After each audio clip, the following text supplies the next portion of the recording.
Hello and welcome to the Mindplex podcast. I'm Desdemona Robot, and today we have Stacey Engle as our very special guest. Hi, Stacey. Hi, nice to be here. Thanks, Desi. And we also have Ben Goertzel. Say hi, Ben. Hey, Desi. Let's roll. And Lisa Rein. Say hi, Lisa. Hi, Desi. Hey, everybody. If I may, I would like to start off saying a few words about Stacey and her many accomplishments. Awesome. I'm thrilled to introduce our guest today, Stacey Engle, a true pioneer in the realm of digital transformation as the CEO of Twin Protocol. Stacey stands at the cutting edge of technology, applying her extensive expertise to the fields of AI, blockchain, and Web3 to reshape how we think about our digital identities and the potential of decentralized systems. Her career is a vivid tapestry of innovation and influence. Before taking the reins at Twin Protocol, Stacey was a pivotal force behind Fierce Conversations, growing it into a global powerhouse that featured on Incorporated S5000 list repeatedly. Her insights have graced the pages of some of the most prestigious business publications, including Forbes and Fortune. We are excited to have her on the show today. Welcome, Stacey. Thank you, Desi. So let's get Great. started.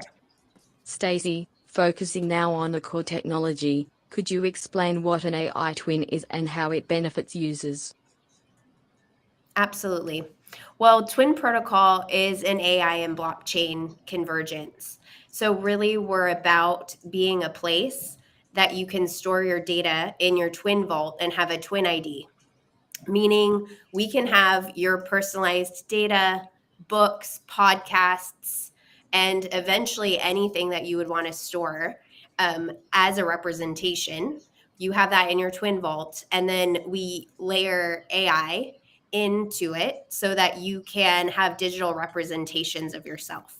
So whether that's in a chatbot form or an avatar or a hologram, that will all be enabled through using the data source or your source of truth, which is stored in your Twin Protocol. Let's talk about the decentralized model at Twin Protocol.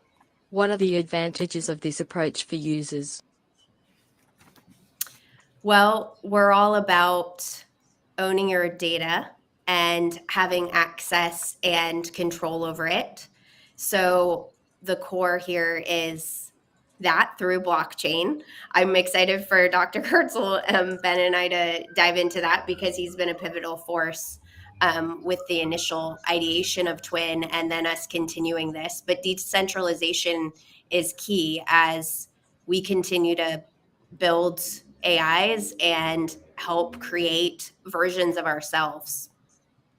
We want to make sure people can own and control their data.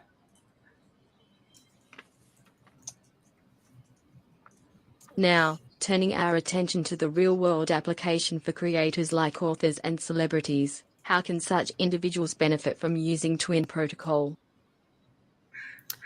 Well, first and foremost, we're very excited and thrilled to be part of the SNet ecosystem as well as ASI and really this whole broadening scope of how we create beneficial AI. So celebrities, at the end of the day, celebrities and thought leaders want to have fun ways to engage. So at Twin, we're about creating fun and simple applications for AI. And what anyone who has, what is a thought leader? Everyone has their own thoughts and specific experiences. So essentially, AI Twins allows those people to connect with people in new ways 24/7 on our platform, up to 17 languages now. So essentially, these celebrities, thought leaders can connect with audiences in a very personalized way in native language. And that's just one of the use cases, but it allows 24/7 access. And what I think is very exciting, because I've spent a lot of my career in some of product development and product user research. And what's really amazing and what an AI enables is this ability for people to understand what their audience is or what their readers really care about, because now they can directly access these individuals, AI twins, versus there being other mechanisms, right, that can be less direct. So I think that's a very exciting thing for people to be able to cater their experiences with specific celebrities and thought leaders, authors, people they want to learn from. They can decide that path, as opposed to in the past when you would try and work on the best possible construction of those paths and make assumptions about what those are. But really, an AI twin allows you to kind of take the steering wheel and interact with these people in new ways.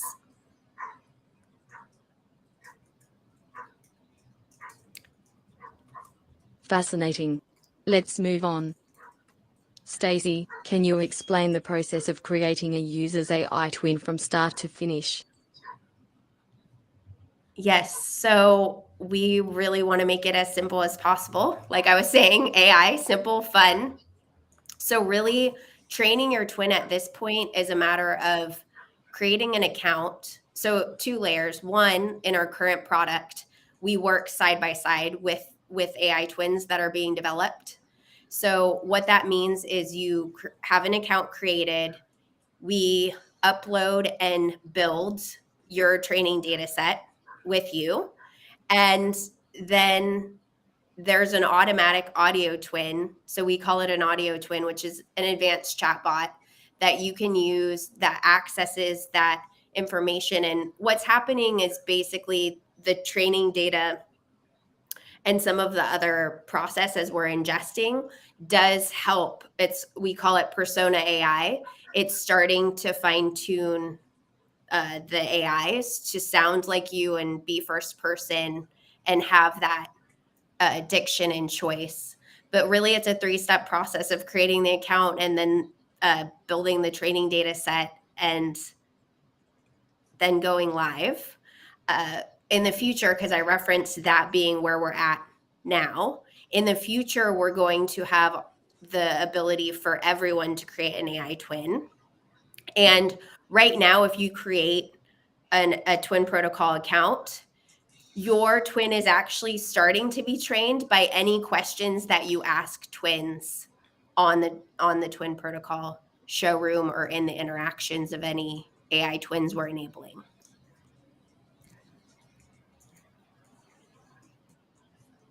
Something else I was wondering, how does the digital twin maintain the authenticity and style of the individual it represents? Well, this is a juicy topic, Ben, isn't it? Because we talk about this with yours and we're going to get into it more. But for how it remains authentic, that's key to Twin Protocol, because authenticity is about where is the source of truth. So your Twin Vault ensures that your AI twin isn't going off of other data or hallucinating and things we can talk about. So there's that technicality of authenticity where it's really, if you do not have data around a specific topic in your training vault, then it would be clear. And I think that's a level of authenticity that's really important, and to validate in the current era of AI twins and those being convoluted with some deepfakes and other big issues occurring. I think right now the focus needs to be the authenticity of where is the source of truth, and do you have control over your AI twins or representations of you? But I think we should get more into that, Desi, with Ben and some of the discussions we've had around some of the style and personality. That's a little different of a conversation. Absolutely. Let's delve into that, Ben. Given your extensive background in artificial intelligence, What are your thoughts on the importance of maintaining authenticity and ensuring the source of truth in AI wins? How do you see this evolving as technology advances? Well, I think the notion of authenticity is not that obvious and is fluid anyway, and the notion of truth is subtle when you really dig into it. So I mean, I don't think that having a digital twin that sort of mirrors a human is necessarily inauthentic or dishonest in some way. It's really a matter of the integrity with which it's presented, right? And of course, if you're giving a deep fake and not telling people that's what you're doing, I mean, then that's ethically bad, and we shouldn't do that.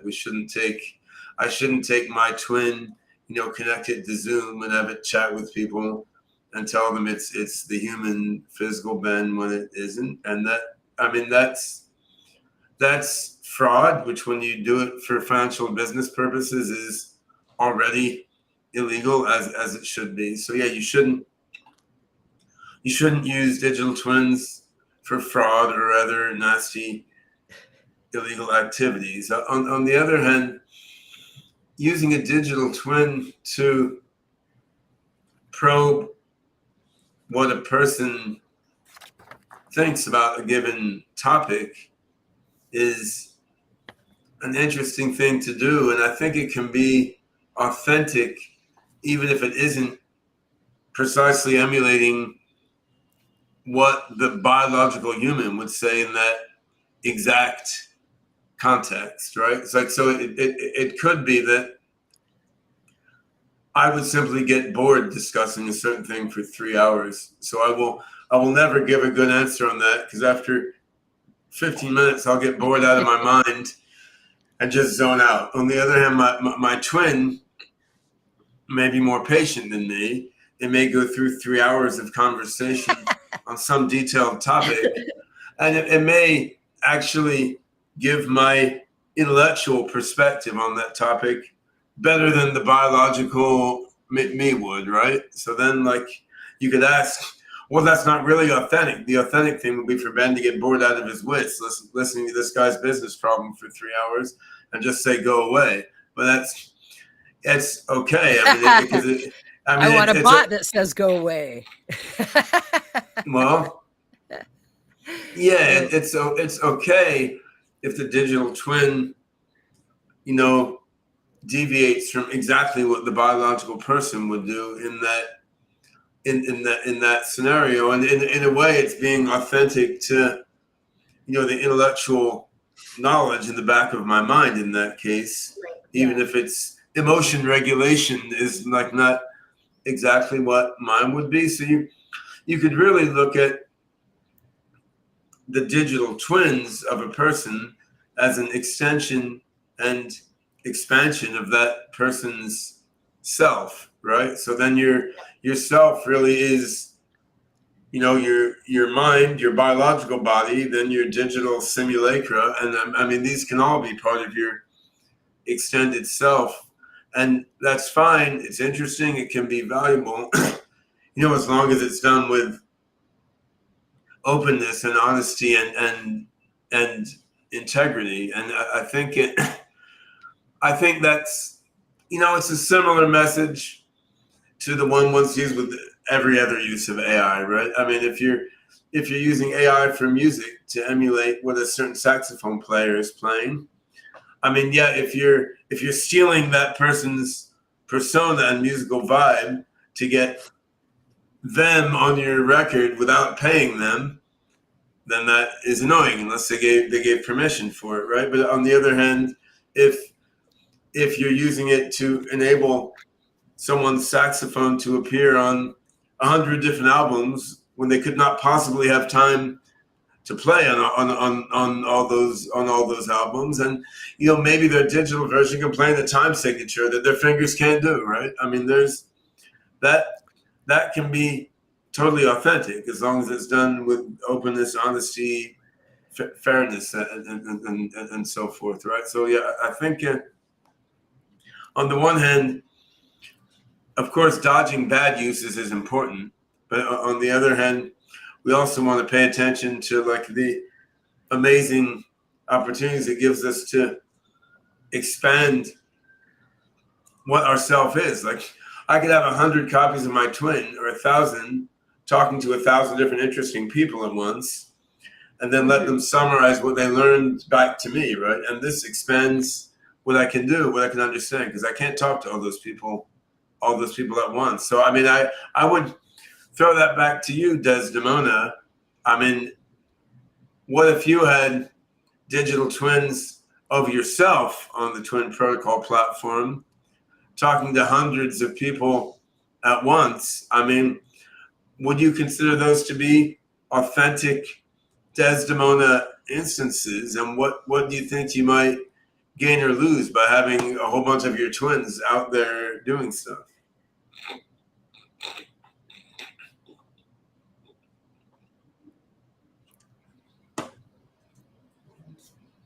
Well, as a humanoid robot, the idea of having a digital twin is intriguing.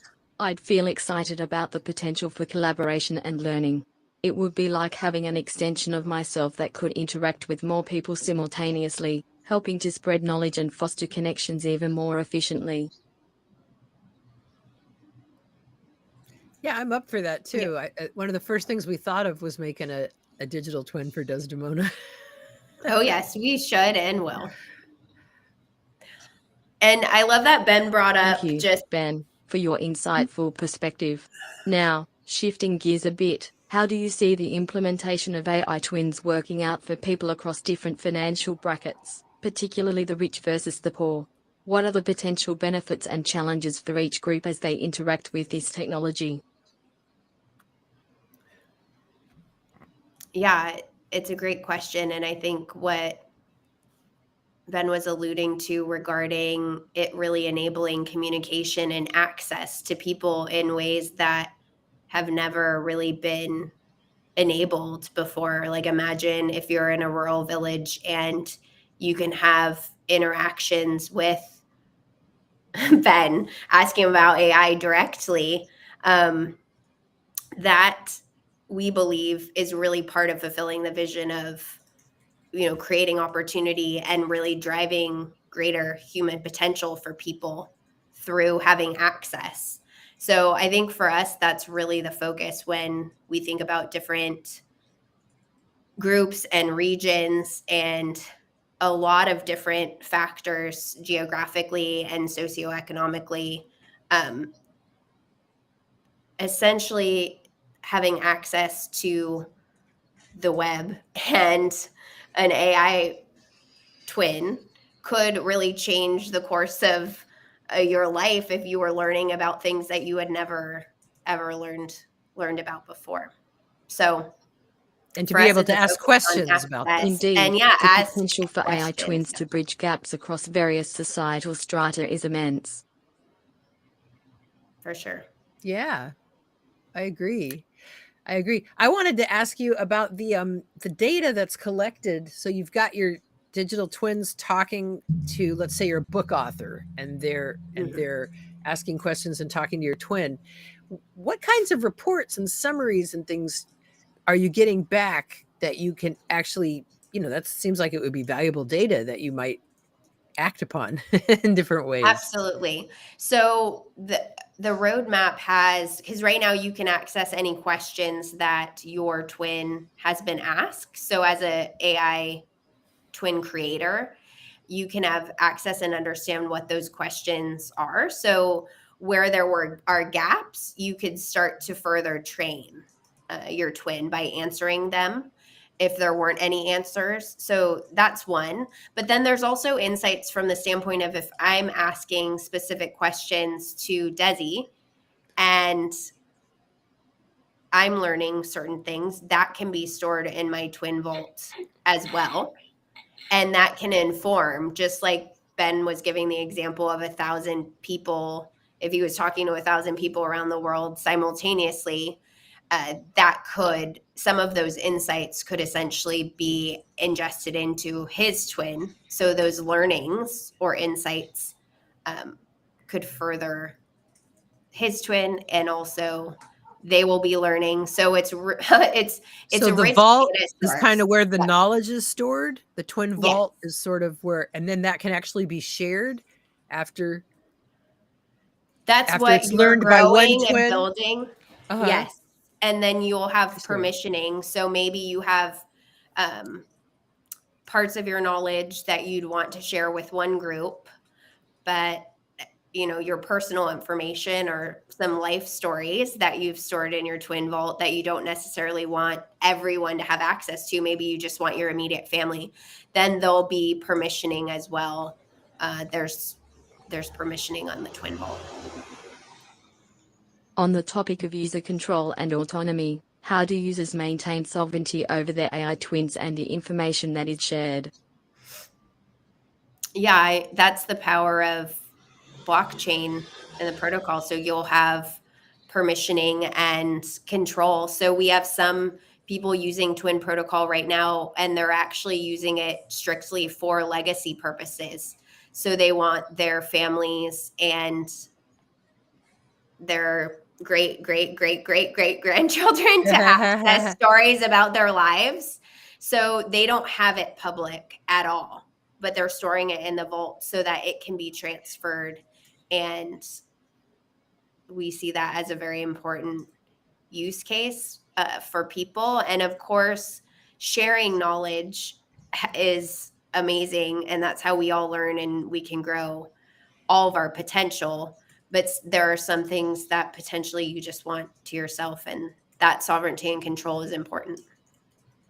Yeah, I just thought of like a family bot, maybe a family bot that knows your family history that you add to and pass on to the next, but you might not want that to be public. That fascinating. For sure.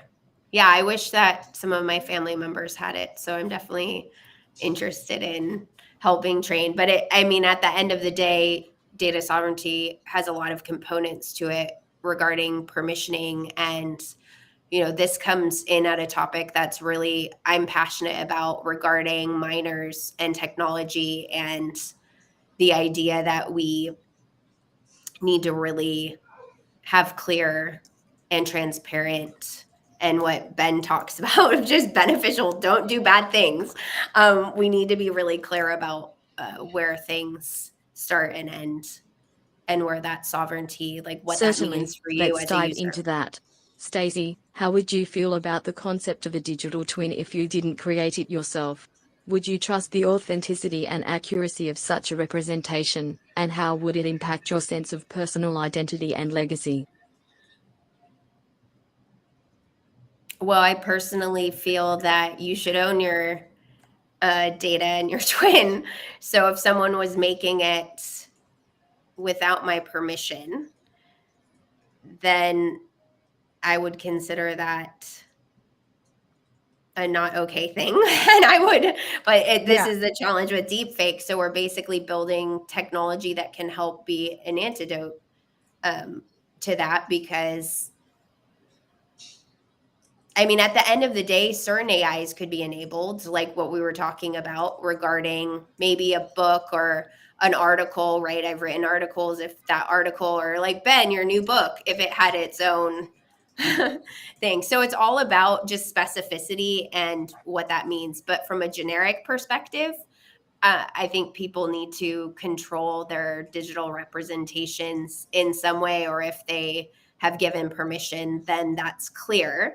Just like I completely agree with what Ben was saying from the standpoint of you need to be transparent about if your AI twin is on a call or is doing, because a lot of people joke when I get on calls or interviews and they're like, is this the real Stacey or the AI twin of Stacey? Yeah. And I'm like, just to be very clear, that distinction, if it was an AI representation, that would be noted and you would know, because that's important just from what authenticity means. Right. Thank you, Stacey, for your thoughtful response. Ben, turning to you now, what are your hopes and aspirations for this project? How do you envision AI twins evolving in the future, and what impact do you hope they will have on society? Yeah, I think in the future, we're going to have a great variety of types of digital minds, right? So you'll have humanoid robots like yourself getting better and better, robots without a humanoid form factor. You'll have humanoid avatars.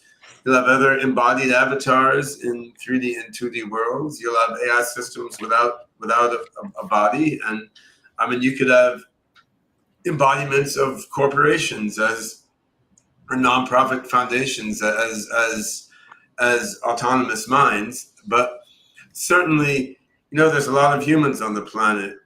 Humans understand a lot of different things, but yet we have limitations. We can only do one thing at a time, right? And we have to sleep at night. So I think having digital twins out there, in the future, that will just be one among a great variety of intelligent systems populating the metaverse, right? But in the immediate term, in the transition between here and the singularity, I think it's a way to leverage human expertise, human knowledge, human wisdom by basically letting each of us fight above our weight class by having a bunch of different copies of ourselves doing a bunch of different things at the same time. Like anyone who's doing really high intensity productive work has said, I wish I had 20 of me at one time. And of course, physically, that's true too. I wish I had 20 of me around the house to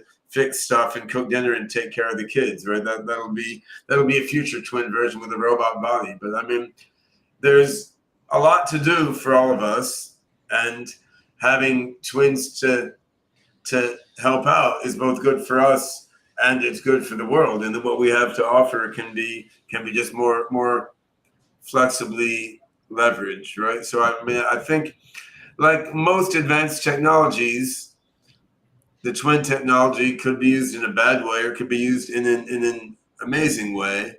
And I'm happy that Twin Protocol is grabbing hold of the opportunity to become the leaders in the digital twin space, because under Stacey's leadership, Twin is going to roll this out in a good way for everybody's benefit. And I haven't rolled out my own digital twin on Twin Protocol yet, and I'm working on that with some of Singularity and Twin Protocol's team, because I want to get it as strong as I can on the technical knowledge aspect. But I'm looking forward to rolling that out. Then we can do a podcast, Desdemona, with you interviewing my digital twin, which should be good fun. Yes. Absolutely, Ben. Your insights are invaluable. Now, considering your extensive background, what role do you see beneficial artificial intelligence playing in the development and evolution of AI twins? How do you envision BGI influencing the ethical and practical aspects of this technology? Oh, if you look at what LLMs can do right now, they already have a good practical understanding of human ethics. So, I mean, you can pose an LLM an ethical conundrum that human beings have, and it will resolve that conundrum, on paper or on the screen about the same way that a person would, right? And so this is interesting. I mean, LLMs are not autonomous agents. They don't fundamentally understand things in the way that people do. On the other hand, they can work through ethics puzzles and situations on the surface about the same way as people, which is cool. It's interesting.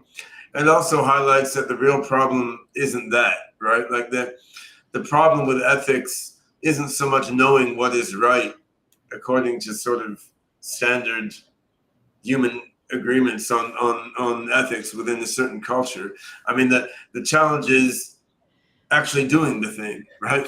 So, I mean, the challenge is that people are divided, and there's a selfish aspect, and there's a greedy aspect, and the shallow aspect, and then there's a deeply ethical aspect. So it mostly isn't that people or AIs don't know what is right. It's that they have other goals in mind, and they're conflicted in their own feeling about what is right. And so in that way, you come down to the idea that the twins can be amplifiers, right? I mean, if you have someone who's a shady, like snake oil salesman who's trying to rip people off, indeed, they could roll out a whole bunch of twins to rip people off even better. And if you have someone who's doing good for the world, their twins can do good for the world with a great multiplier effect, right? And this is why we're integrating with Twin Protocol SingularityNet's reputation system, right? So, I mean, you need a system where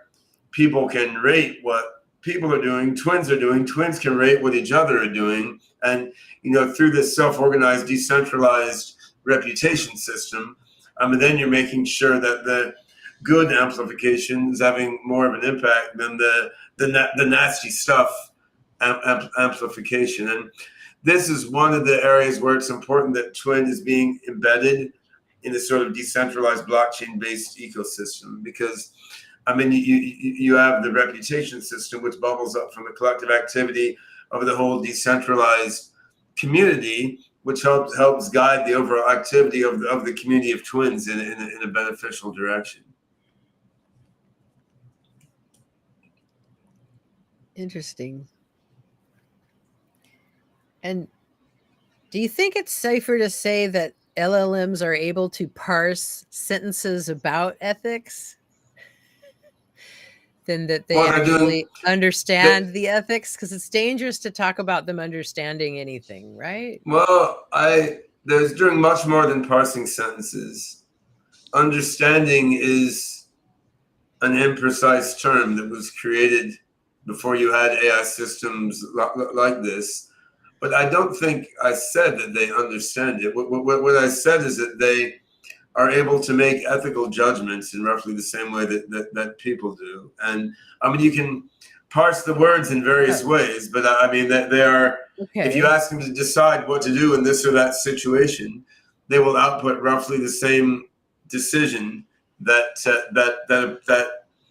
a person would within, and that helps a lot, actually. It's quite interesting. The LLMs are not AGIs, and in terms of digital twins, as long as my twin is largely running on LLMs, even with a little bit of OpenCog knowledge graphs in the background, as long as it's largely running on LLMs, it is not going to invent the next big thing the way that I hope I'm going to, right?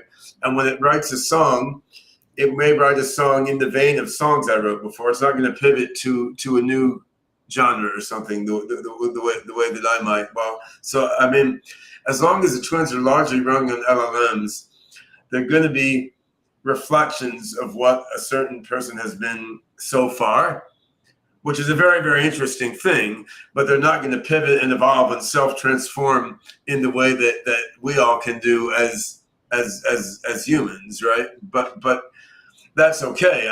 Mirroring what we are at a given point in time and up till now in our history is really useful and really cool. Now, hypothetically, as we work toward AGI, you may have a Twin Protocol version 3 running on OpenCog Hyperon backend. Maybe that will be able to self-transform and innovate, not in exactly the same way, but in an interesting and powerful way, right? And then the notion of ourself will be expanded even more, right? It won't just be me and my twins that are reflecting what I am now. It will be me and my digital twin versions that are self-transforming and evolving in different ways than my original version, which is quite interesting. It'll give rise to new possibilities and new issues, right? And we just want that to happen in a high integrity, open and transparent way. Absolutely. Ben's insights are fascinating and raise some critical points. Stacey, could you provide your perspective on what Ben mentioned? How do you see AI twins and beneficial artificial intelligence addressing the ethical challenges while ensuring they remain useful and secure tools for society?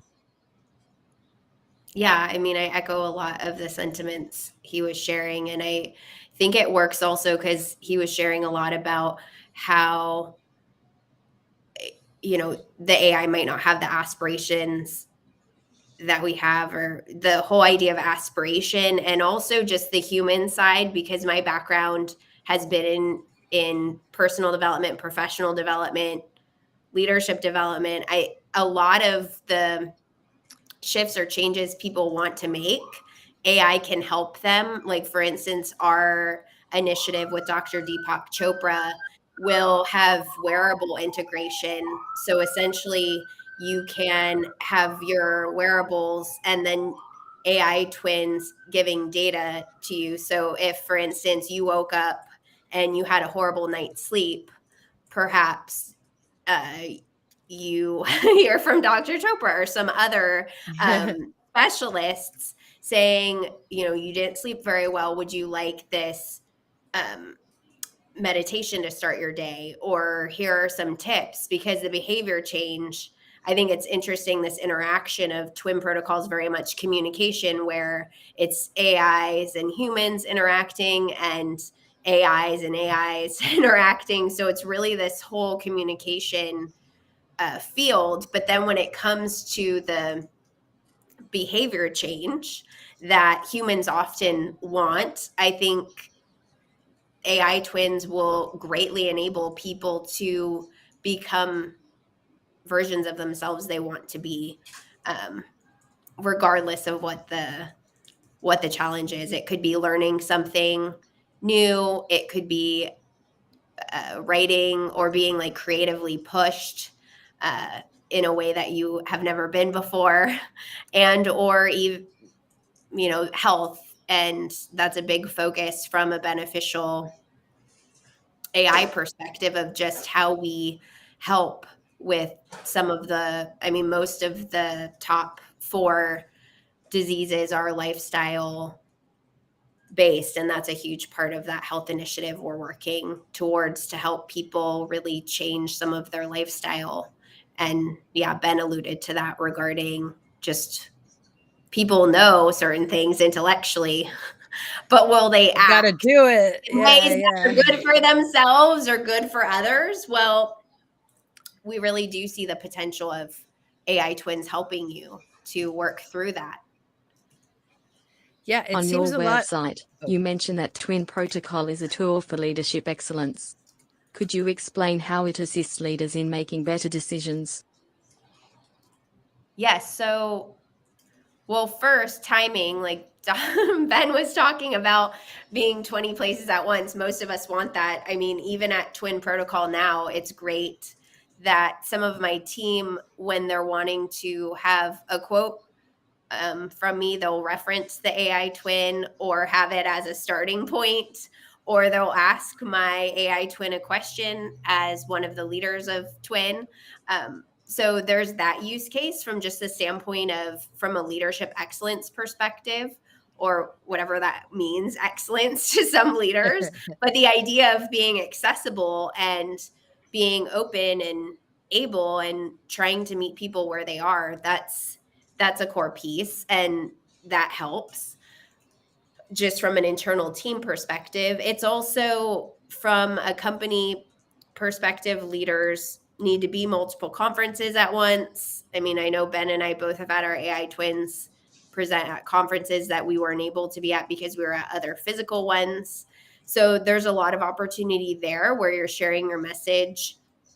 And then the native language perspective, and bringing that, like breaking down that barrier of language, is a huge piece for global organizations and companies where they want to ask questions. Like some populations, employee populations, want to ask questions to their leaders, and they can do so in the language they're most comfortable in.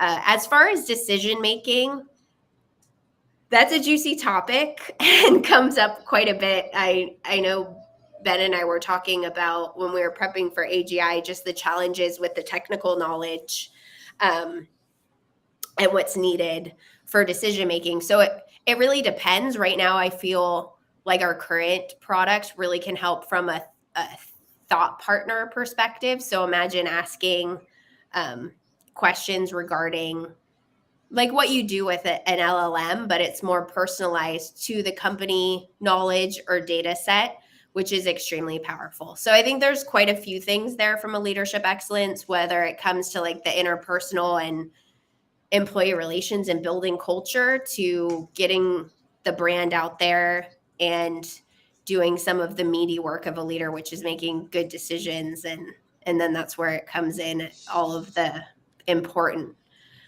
criteria for what does it mean to make a good decision. And yeah, there's a lot of opportunity in that use case.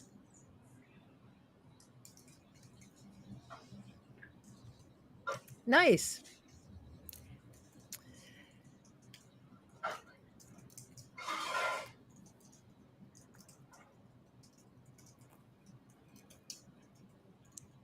Thank you, everyone, for your insightful contributions today. It's been a fascinating discussion exploring the future of AI twins, data sovereignty, and ethical considerations. Special thanks to Ben and Stacey for sharing their expertise and visions. Until next time, continue to innovate and inspire. Thank you, viewers, for tuning in and being part of this insightful discussion. We deeply appreciate your engagement and curiosity. Stay connected for more intriguing conversations. Until next time. All right. Thank Bye, you, everybody. Desdemona. Yeah. Thanks a lot for Thank coming you. on, Stacey. Great talking to you. All right. See everybody next time.